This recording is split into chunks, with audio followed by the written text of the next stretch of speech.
So we have this situation. I mean, do you think? I mean, this is, and you say there's basically like two challenges that the media needs to face in this situation, is that they can't be neutral, and I mean, just talk about how the media deals with this at this point. And Sure, if sure. there's, The dilemma, I mean, the dilemma as I would describe it, and this is the whole heart of the piece, and this is kind of the tricky part. There are political fights, policy fights, ideological fights between the two parties, and the mainstream media today, I think, probably rightly sees itself as not taking sides in those disputes. Right? It just reports on the arguments. It is a neutral referee of those arguments. Right? It just makes sure that neither side is lying or making things up, but otherwise does not take a position on these, what you might call normal political issues, like, say, the right size of, I don't know, Social Security, whatever. And then there's this larger question of the field of play itself, on which political battles are playing out, is defined and structured by this set of institutions and norms: the Constitution, state governments, and not just legal rules, but also informal norms of conduct toward one another, which are also sort of those informal rules are enforced by civil society, by journalism, etc. So the question for journalism is: you want to be neutral in these political disputes, but I don't think journalism can be neutral toward a political movement that is attempting to degrade and destroy those institutions and norms that make democratic life possible, and they make journalism possible. Journalism, as it's conceived in the U.S., is not possible if we descend into total postmodernism and every side has their own truth, and there's no such thing as an arbiter of truth anymore. If you're in that situation, total postmodern fog, then independent journalism becomes pointless and inert. So journalism has to take a side in that fight. It can't be neutral toward a political movement that wants to destroy the things that make it possible, right? So this is the dilemma: is how do you maintain your reputation of being fair towards both sides while also working to defend kind of the basic institutions and norms that make the whole thing possible? Because right now, the threat towards those institutions and norms is highly asymmetric, right? It's the right that's after them. It's the right that's working to destroy them explicitly at this point, not even implicitly anymore, explicitly seeking to destroy these third-party institutions and norms that hold us together. So the question for journalism is: how can you fight that without just looking like you're fighting Trump on behalf of Democrats, right? How can you fight to defend institutions and norms without looking like you've just chosen a side politically, right? That's the dilemma that journalism has faced in America over and over and over again, right? Because the right has been stomping on norms for years. But looking like to whom? Like you're saying, how can you fight? How can you protect those norms that are being attacked by Trump, including the media, right? I mean, refers to them as the opposition party. How can you do that without looking like you are doing it on behalf of the Democrats? So here's the question. Right. To whom, who, when you say looking like, to whom? Right. Well, that's it. I mean, this is the reason that the few unfortunate souls who read all the way to the end of my piece will discover that I really have no answer to this. I have no answer to this dilemma. I have no easy answer. I mean, obviously,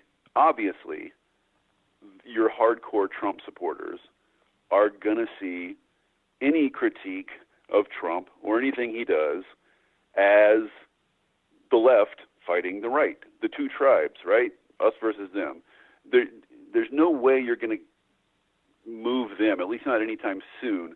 I think we just have to believe that hardcore of those people who are truly epistemically closed off, lost to us, is reasonably small, and there's lots of people on the fringe or on the margins who aren't really committed one way or the other, and who theoretically could be won back to trusting some sort of mainstream institutions. But exactly how that works, Sam, I honestly wish I had a better answer. I mean, you're right. It's like a universal acid that dissolves any attempt to solve the problem, right? Because the minute you come up with a new institution or a new rule or a new anything, it's subject to the same dynamic as left. I mean, I guess the question is, like, who looking like to whom? And maybe it's just a question of even instead of worrying about what they look like to whom, but rather just sort of like obliterate that sort of self-awareness. Now, the part of the problem is then you ruin the institution. I mean, that's the thing is that, like, I don't know. It was funny. You mentioned Ziegler, John Ziegler. And the war blogger in question. Yes, and I remember David Foster Wallace's piece. And Ziegler, I think, even went on to do a pro-Sarah Palin thing back in 2008. I think he did like a documentary about her or something early on. I can't remember. I mean, I just remember Ziegler from the radio days. And the idea that he is sort of like lamenting this. You had that guy from Wisconsin, Charlie, what's his face? Sykes, who now apparently, I guess, is an MSNBC contributor. Hilarious. Well, which is where he was lamenting it. But, their instinct seems more or less still the same. Once they get past the fact that they've been rejected by their own, they sort of revert to mean, it seems to me. Yeah, well, I mean, tribalism runs deep, right? But it's still notable, it seems to me, that these guys who have been just marinating in tribalism for years, even they are starting to realize, like, it's possible to go too far down this road. Like, if you become completely immune from any outside fact-checking or restraint or any outside information, it's not just that you end up believing a bunch of horse shit, but it's also that you can't behave strategically or tactically. You can't be good at politics if you're in a fog of misinformation. So I feel like even some people on the right have realized that if we keep going down this road, the conservative movement is going to end up being a completely closed off, completely white, completely Christian, sort of cult almost that only talks to itself, and that's not a recipe for political. Even if it's just purely practical and instrumental considerations here, that's just not good politics. Well, except for the fact that they dominate our entire except for the fact that it's been incredibly successful for them. Yes, and is disheartening. I don't know Wisconsin radio, but I bet that Charlie Sykes slot is filled now by somebody far more odious than he is, and that there's demand for it. And it's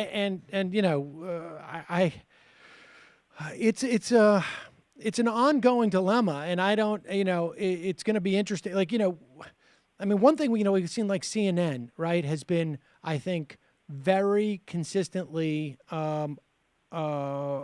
belligerent with the administration, except for that one brief moment where after his speech, there was a real palpable sense coming from CNN, like a huge sigh of relief, like, oh, finally, we're back to normal.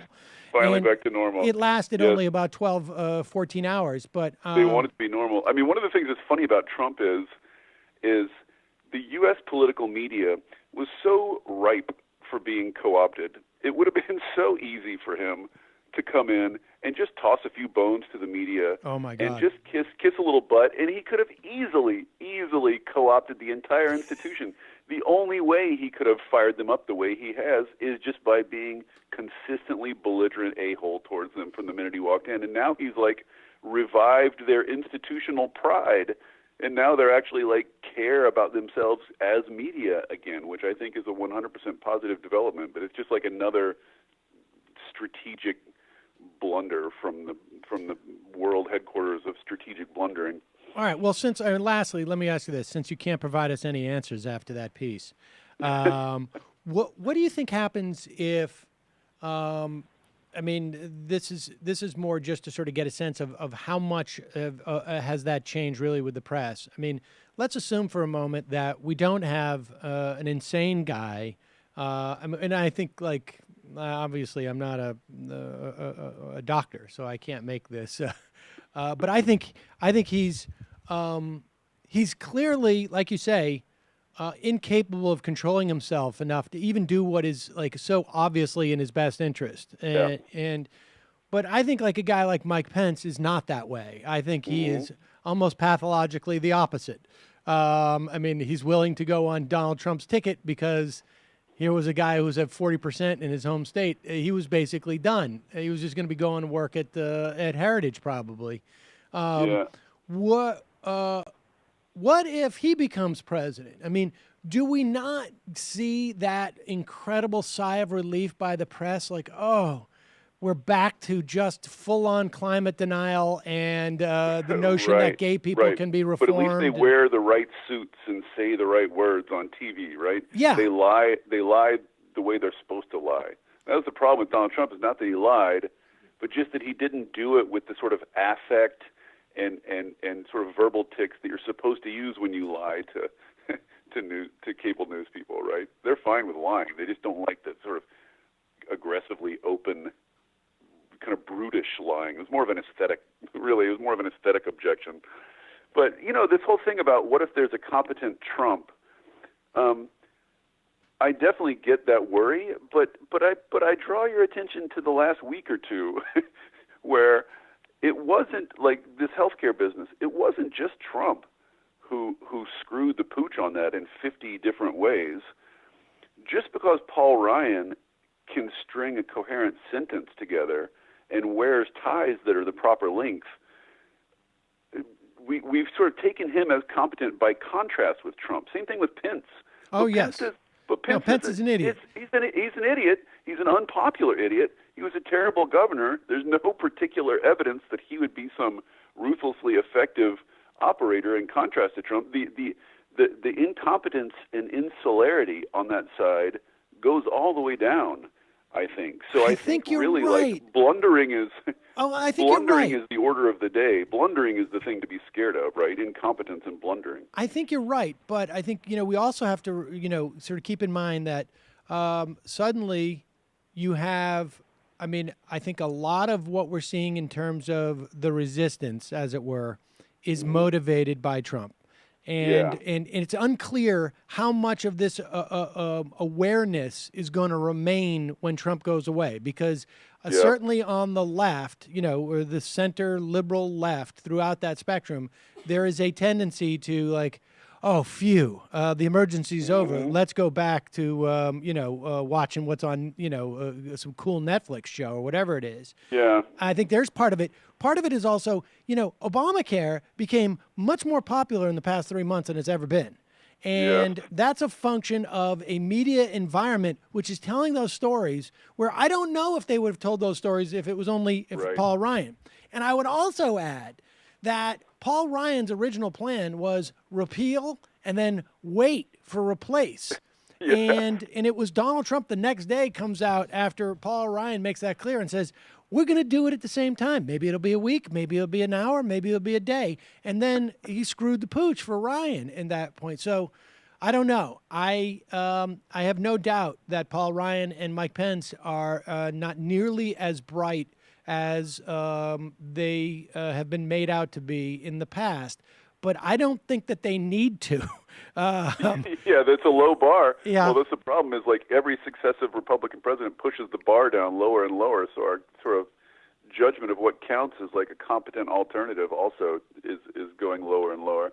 I mean, I think you're right that the big central question about Trump at this point is he's been a shock to the system, right? Like paddles. Like he's been shocked. He's woken up civil society. He's woken up journalism to a certain extent. He's woken up a lot of people just to be political who never thought of themselves that way.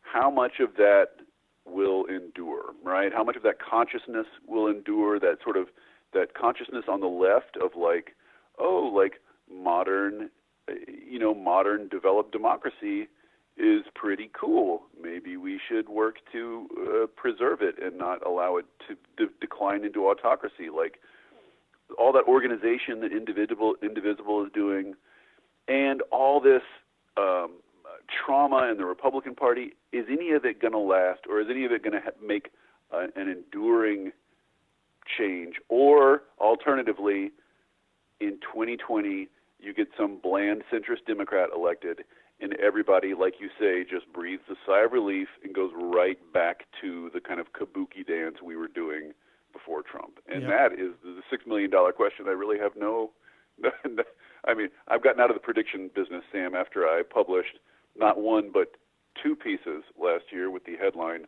Donald Trump will never be president. I thought, I'm going to Well, if you're going to do one, you might as well do two, right? I wanted to make it very clear that I had no doubt on that matter. You're not alone in having made that prediction, I can assure you. So no more predictions from me, but well, Dave, that is a big question. Thank you so much. We will link to the piece at Vox.com. Always a pleasure. Next time we can talk about how a lot of this may be just a foregone conclusion because the inevitability of climate change. We're all doomed anyway. Putting all this under assault. So awesome. All right. Thanks, man. I appreciate it. All right. Talk to you later, Sam. Bye-bye.